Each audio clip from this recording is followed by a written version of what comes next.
Inclusive teaching, supporting all students in the college classroom. Are classrooms neutral spaces?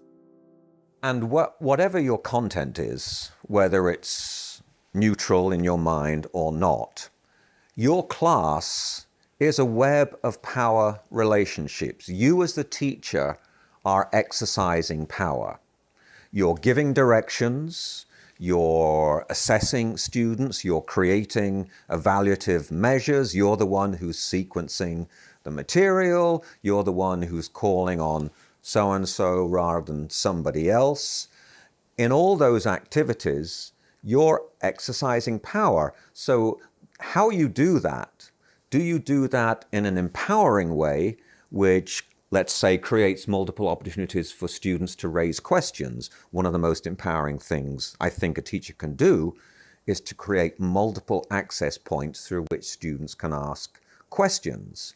If you teach content with no attempt to involve students, no attempt to check for their understanding, no effort for them to raise questions or for you to answer them, then I think you're using your power in a relatively blind and authoritarian and potentially haphazard or arbitrary way. So just the way that we do our work, the way that we involve or don't involve students, the way that we respond to student questions or requests or concerns, all those things have to do with power, and in this case, it's how we exercise our own power ethically and responsibly. The advice I have for instructors who think their content is neutral or in which they don't analyze issues of power and privilege is to still focus on how you're building a sense of community and recognizing that you may still need to decolonize your content. So it could be math, it could be science, it could be anthropology. Just because you may be in a social science does not mean that you don't need to look at the narrative that's been put forth in terms of what the content is and how it's presented to students. Even when we think about math, where's the opportunity for cultural ways of interacting where students talk about it or leverage distributed expertise versus kind of an individualistic orientation in which you're just to do your own work and then share. So rethinking how you create the community of learners is an important part that is still culturally responsive, even if you're not talking about cultural or power dynamics in your content. If you go back in history and read some of the earlier philosophers on education, like John Dewey, like Paulo Freire, Ira Shaw, they talk about engaging the mind, the body, and the soul.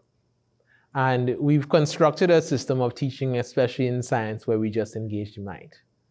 And when we don't engage the body and the soul, we ignore the things that inspire us. We ignore the things that drive us to be where we are. We ignore the importance of social factors in our presence, in students' presence in the classroom, and even our own presence in the classroom. And we teach the one thing. So we essentially basically hand over a body of stuff, and you know, some students leave with that body of stuff the way you handed it to them, but leave with no meaning to it, no purpose to it, right?